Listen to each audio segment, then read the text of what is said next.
सुमित्रा सिलाई टिप्स में आज हम आपको एक अस्तर वाला ब्लाउज डिजाइन में इसका वी शेप में मटका गला बना के दिखाएंगे।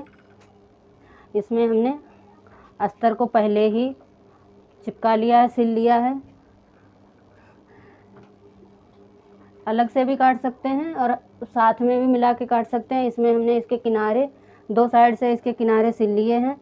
हम इसको साथ साथ ही काटेंगे। इस तरह से काटने में हमारे अस्तर अगर कम हो तो चल जाता है, अब अलग अलग काटने में अस्तर ज़्यादा लगता है और साथ में मिला के काटने से अगर थोड़ा अस्तर कम भी होता है तो चलता है। आपको जैसा अच्छा लगे आप काटें, पर हमने तो आज इसको मिला के काटा है। मेजरमेंट है, ब्लाउज की निचाई है 14 इंच और इसका चेस्ट है 40 इंच, कमर इसकी 34 इंच है, इसकी बाजू 8 इंच की है, नीचे इसके फ्रिल लगेगी बाजू में 8 इंच की बाजू है और 1.5 इंच की फ्रिल, तो 9.5 इंच के तैयार बाजू रहेगी। पीछे का गला इसका 11 इंच का है, आगे का गला 6.5 इंच का है। सबसे पहले हमने अस्तर लगा के कपड़े को इस तरह से डबल फोल्ड कर लिया है।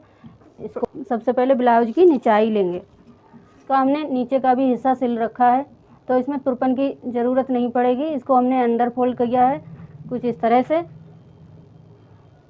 क्योंकि बॉर्डर वाला ब्लाउज है। अगर हम इसको तुरपन करेंगे तो बॉर्डर अंदर चला जाएगा तो ब्लाउज का लुक ख़राब हो जाएगा, इसलिए हमने इसको अस्तर में ही अंडर फोल्ड किया हुआ है। तो हमें इसे तुरपन का मेजरमेंट नहीं लेना है, सिर्फ ऊपर कंधे का लेना है।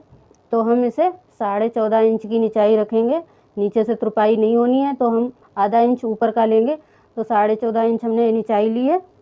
अब हम फोल्ड करेंगे अपने चेस्ट के हिसाब से। अब चेस्ट इसका 40 इंच है तो 1/4 इसका चेस्ट आया 10 इंच। 2 इंच या 2.5 इंच जितना आप मार्जिन रखते हो उस हिसाब से, मार्जिन के हिसाब से इसमें निशान लगाना है कपड़े का। तो हम 2.5 इंच का मार्जिन रखेंगे। हम इसके कंधे का नाप लेंगे। इसमें पीछे से मटका गला है तो हमें इसका तीरा, हैवी ब्लाउज है तो हमें इसका तीरा 7.5 या 8 इंच पे काटना है। हम इसका 7.5 इंच पे तीरा काटेंगे, क्योंकि अगर इसमें हम कम तीरा काटेंगे तो पीछे से मटका गला खिंचाव लेगा तो ब्लाउज की शेप बिगड़ जाएगी। इसलिए हमने ये 7.5 इंच पे आगे का निशान है और पीछे का 7.25 पे है। तो हमने निशान लगाया है 7.25 पे और हम 6 इंच की इसकी गहराई देंगे आर्मोल की,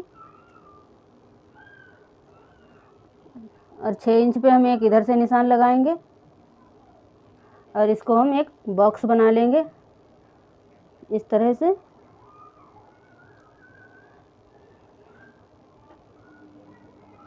अब हमने इसको बॉक्स बना लिया है। अब हम इसमें नीचे की तरफ थोड़ा अंदर की तरफ एक निशान लगाएंगे आधा इंच, और उसके बाद हम इस लाइन को इस तरह से सीधा कर देंगे।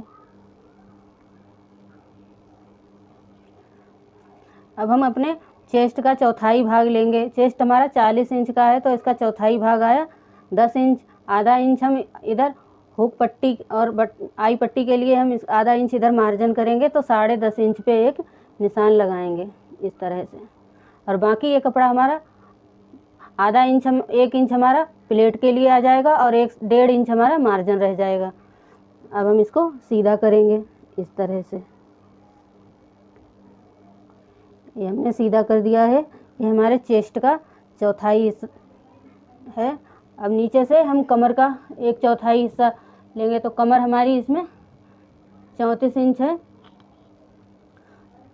तो हम करीब 8.25 या 8.25 पे एक निशान लगाएंगे और 1.5 इंच हम प्लेट का निशान देंगे इस तरह से।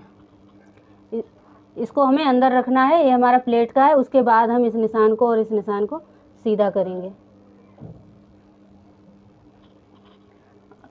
ये हमारा मार्जिन रहेगा। अब हम इसके कंधे की गोलाई देंगे। अगर आपको सही से गोलाई नहीं देनी आती हो तो इस तरह से लगा के इसे खींच दें, इससे भी हमारे आर्मोल की गोलाई आ जाती है। अगर ये आपके पास नहीं है तो आप एक 1.5 इंच की लाइन खींचेंगे सीधी इस तरह से, और उसके बाद इसको इस तरह से बिंदु लगा के निशान लगाएंगे, तब भी सेम गोलाई ही आ जाएगी। आप अपने अकॉर्डिंग कर सकते हैं। अब हमने आर्मोल की गोलाई दे दी है। अब हम इसकी कटिंग करेंगे।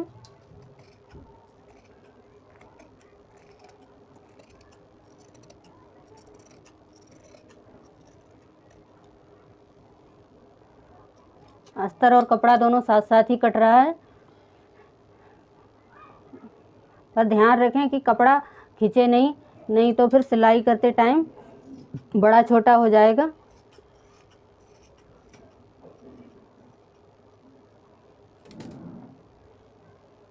इसे जब हम आगे बढ़ाएंगे तो कुछ इस तरह से फोल्ड करें जिससे हमारा कपड़ा खिंचाव ना ले। और हम इसको 1 इंच नीचा काटेंगे, जो हमारा तीरा कटेगा तो उसमें मार्जिन जाएगा, तो उसे हम पीछे वाले पल्ले से 1-1.5 इंच नीचा काटेंगे। ये हमारा ब्लाउज कट गया है। अब हम इसको अलग कर देंगे।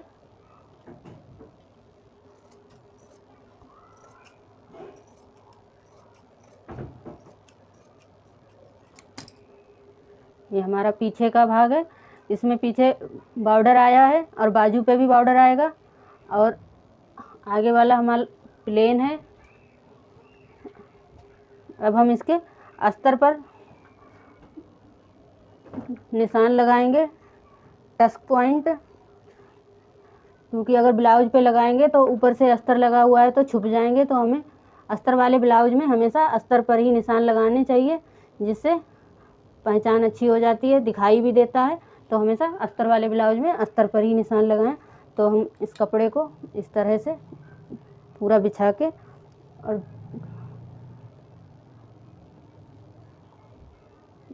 टू फोल्ड कर देंगे इस तरह से। इसमें हमारे आगे का गला 6.5 इंच का है, तो हम 6.25 पे ही निशान लगाएंगे। 53 वाला गला है तो 7.5 6.5 पे ही आएगा।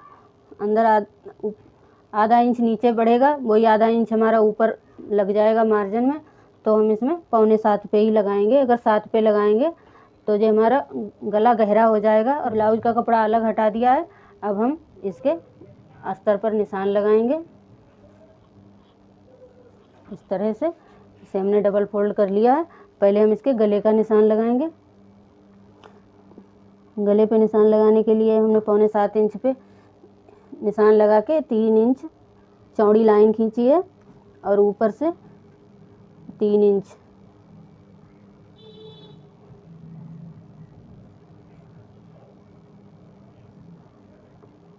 और इसको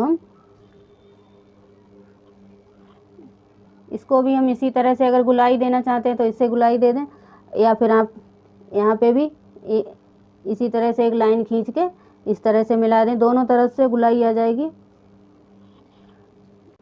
उसके बाद हम 10.5 इंच पे निशान लगाएंगे।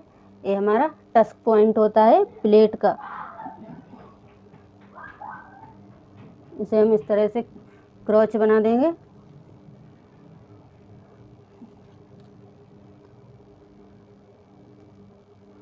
और 12.5 इंच पे हम प्लेट का निशान, तीरा जो काटेंगे उसका निशान लेंगे। ये हमारा ऊपर से 12.5 पे, क्योंकि आधा इंच मार्जिन में चला जाएगा।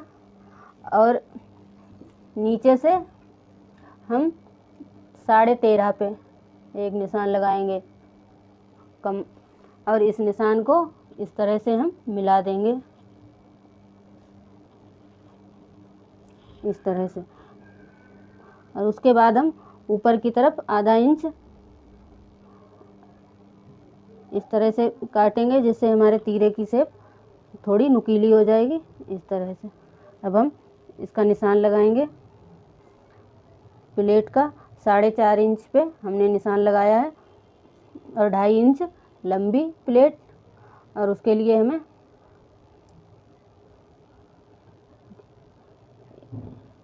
इस तरह से हम निशान लगाएंगे ये हमारे सामने वाली प्लेट है।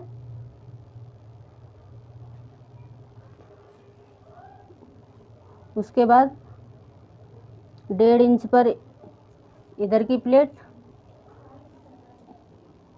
और नीचे से 2 इंच पे, जहाँ से हम तीरा काटेंगे उस तीरा काटने से 2 इंच ऊपर हम इधर साइड वाली प्लेट डालेंगे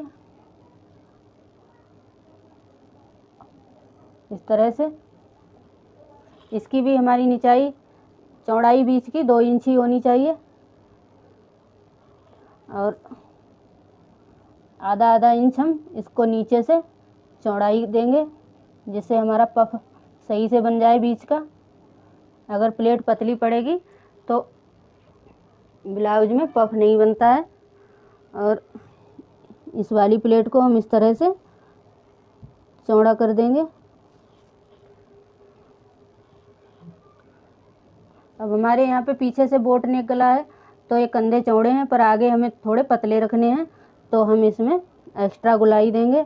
आगे वाले भाग में हमें आधा पौन इंच की एक्स्ट्रा गुलाई देनी होती है, पर इसमें हम थोड़ा ज़्यादा देंगे। उसके बाद हम यहाँ आर्मोल का आधा हिस्सा करके हम 3.5 इंच पे एक निशान लगाएंगे और इस तरह से आर्मोल की प्लेट का निशान लगा देंगे। ये हमारा निशान है इस तरह से। ये हमारी प्लेट यहाँ से चौड़ी, आगे के लिए पतली, ये हमारे निशान लग गए हैं। और इस कपड़े को हम काट देंगे।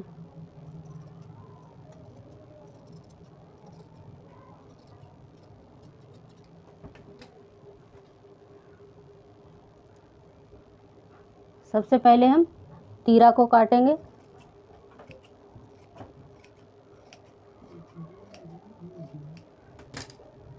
तीरा हमने अलग कर दिया है और इसको हम भी 2 भागों में कर देंगे अलग अलग। गला काटेंगे ब्लाउज का।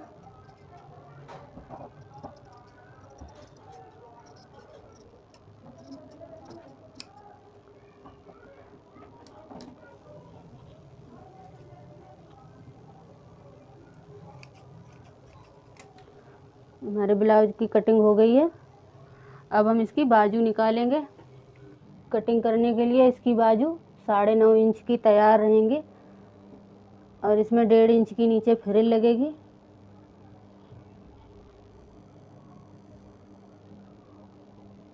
तो ये हमारा कपड़ा कम है, क्योंकि साड़ी में ब्लाउज कम निकलता है और ब्लाउज हैवी है, तो हमें यहाँ पे एक्स्ट्रा कपड़ा लगाना पड़ेगा।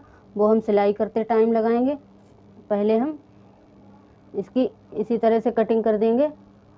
8 इंच पे एक निशान लगाएंगे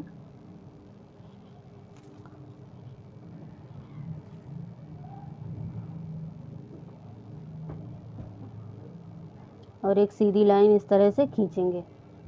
उसके बाद 2.5 इंच पे एक निशान और लगाएंगे।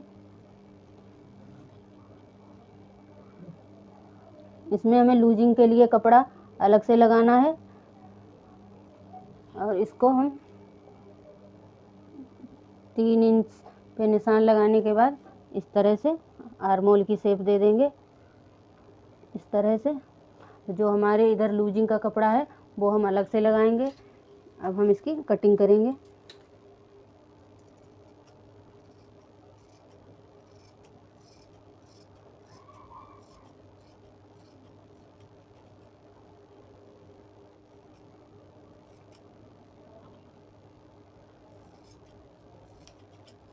हमारी बाजू कट गई हैं। अब हम इसको सिल के दिखाएंगे। सिलने के बाद इसका फाइनल लुक मिलेगा। पहले हम इसमें पीछे वी शेप में मटका गला की डिज़ाइन बनेगी। उसके लिए हमने बुकरम लिया है। बुकरम पट्टी डाल के हम गला बनाएंगे। शिफॉन कपड़ा है, अगर इसी अस्तर के साथ बनाएंगे तो कपड़े में फिनिशिंग नहीं आएगी और गले की शेप ख़राब हो जाएगी। इसलिए हम इसमें, अगर कपड़ा हल्का हो तो हमेशा बुकरम पट्टी डाल के ही गला बनाएं। अगर कपड़ा मोटा है तो ऐसे ही शेप काट लें और बन जाएगा, पर अगर हमें कपड़ा हल्का है तो हमेशा बुकरम पट्टी डाल के ही गला बनाएं। ये हमने बुकरम लिया है, इसको हम डबल फोल्ड करेंगे। डबल फोल्ड करने के बाद 11 इंच का पीछे से गला है तो हमने 11 इंच 11.5 पे निशान लगाया है और इस तरह से बी शेप में मटका गला का निशान लगा दिया है और इसकी कटिंग कर देंगे।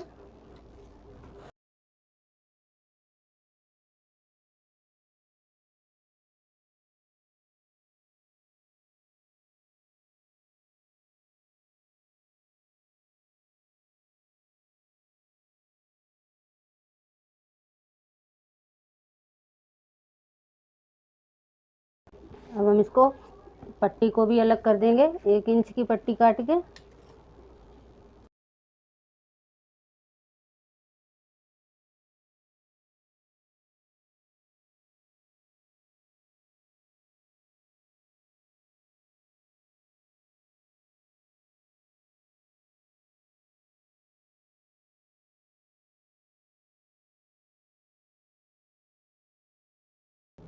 ये हमारा गला बन गया है।